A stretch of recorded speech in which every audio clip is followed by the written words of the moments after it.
Hello everyone, good morning. My name is Difa Larassati. I'm here to explain one of the grammar lessons, if clause. So, let's start the lesson. If clause has another name. If clause can also be called conditional sentences. The function of if clause is to show that an event or action can occur. It might happen if the conditions are fulfilled. These conditions are found in the clause with if. Now, the structure of the if clause. The structure of the if clause is made of two clauses. First, a clause that starts with if, and second, one-man clause. For example, like this. If you want, I can go with you to the store. The sentence, if you want, is the if clause, dependent. And the sentence, I can go with you to the store, is the main clause, independent. Why is it called dependent or independent? How do we know? Well, the sentence, I can go with you to the store, without the sentence, if you want, is independent clause. Why? Because this red sentence still represents a complete idea. It can stand alone.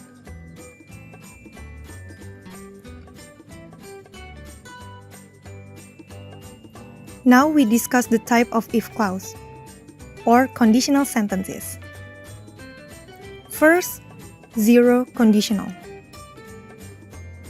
The formula for this type is if plus present simple plus present simple.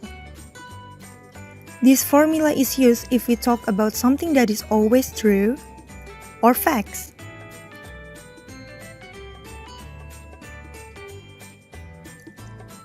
Now look at the example.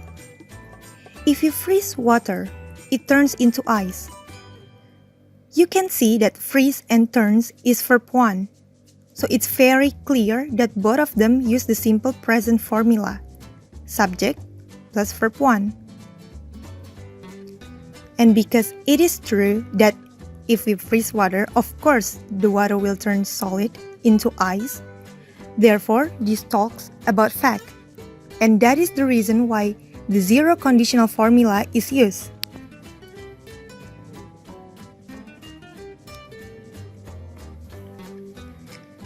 Now we move to first conditional. The formula we use is if plus simple present plus simple future. This formula is to talk about the possibilities in the present or in the future. So, we presume that something might happen in the future if the conditions are fulfilled. The examples like this. If I wake up late, I will miss the bus. This person will miss the bus if he wakes up late. And that might happen in the future if he is late. And that is the reason why this formula is used in the sentence. Because we talk about possibilities in the present or future. We can see that if clause using simple present, subject plus verb 1, and the main clause using simple future, subject plus will plus verb 1. Now, let's try the following exercise.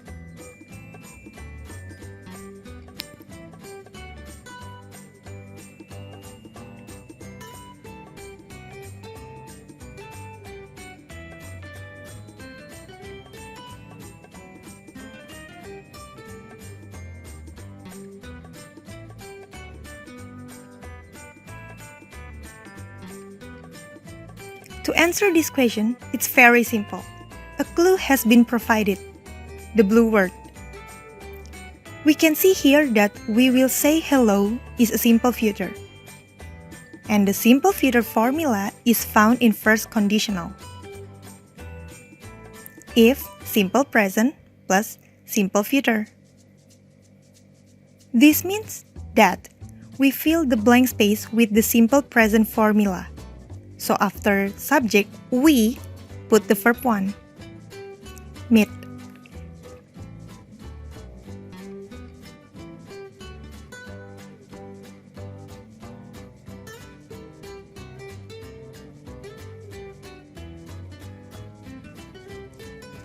Next is the second conditional. If plus past simple, and for the present conditional, we use the past future formula. The second conditional formula is used to talk about presupposing something that is contrary to the present or future situation. Also, we have to note here that the past simple formula, if using to be, we must use were instead of was. The formula is applied like this. It shows that the if clause here uses past simple, subject plus verb 2, and the main clause uses past future, subject plus would plus verb 1. And this sentence talks about things that are imaginary in the present, or in other words, he or she in the sentence presumes to have $1 million, while in reality, he has no money, so he cannot stop working as he wanted.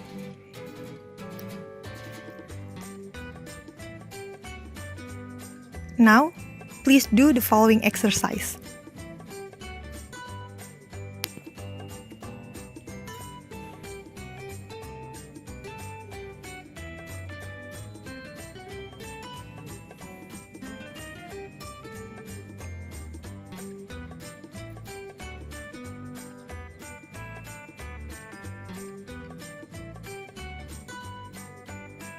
From these questions, the sentence "she would be lovesick" uses the formula of past future.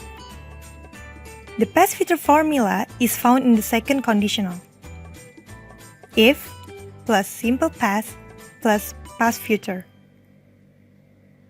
This means that if clause is filled with the simple past formula. So after subject she, we fill in the blanks with simple past. Didn't see.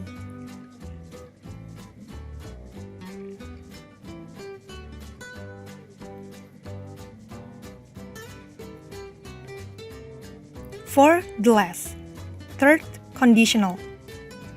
The formula if plus past perfect, and after that, past future perfect. This is used to talk about imaginary situation in the past. So it's like something didn't happen in the past, but we presume something happens.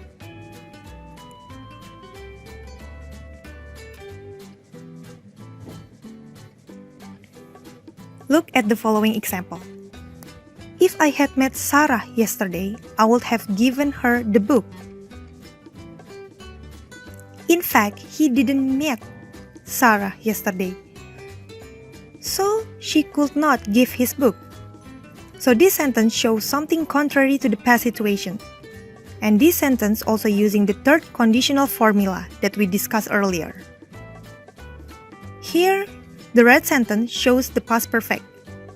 Subject plus had plus verb 3. And the blue sentence shows past future perfect. Subject plus would plus have plus verb 3.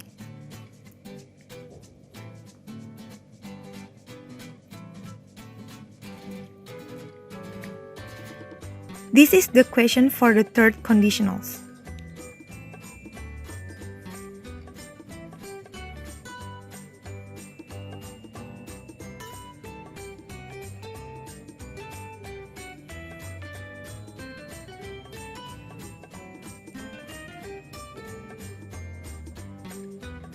To answer this, see the sentence, "If I hadn't studied." That sentence used the formula of past perfect, where this past perfect is found in third conditional's formula. The formula is if plus past perfect plus past future perfect. So, answer the main clause using the past future perfect formula. I would not have passed the exam.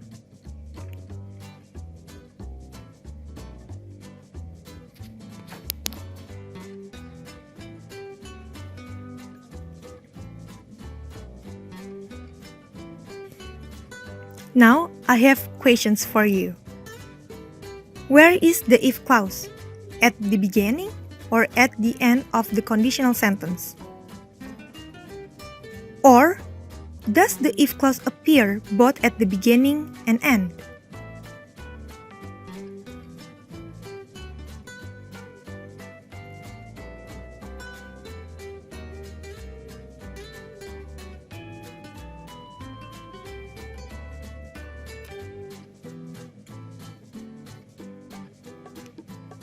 The answer is, if clause can be in front of a sentence, such as, if I study, I will pass the exam.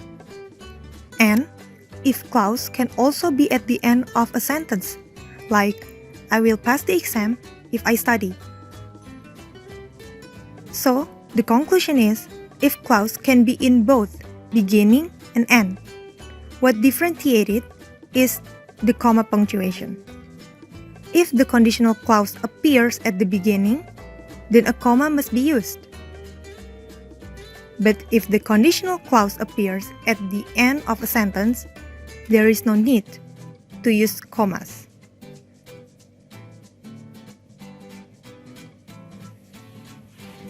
Thank you for watching this video. I really hope that this video can expand your knowledge about grammar, especially about if clause. Don't forget to exercise. See you later. Goodbye.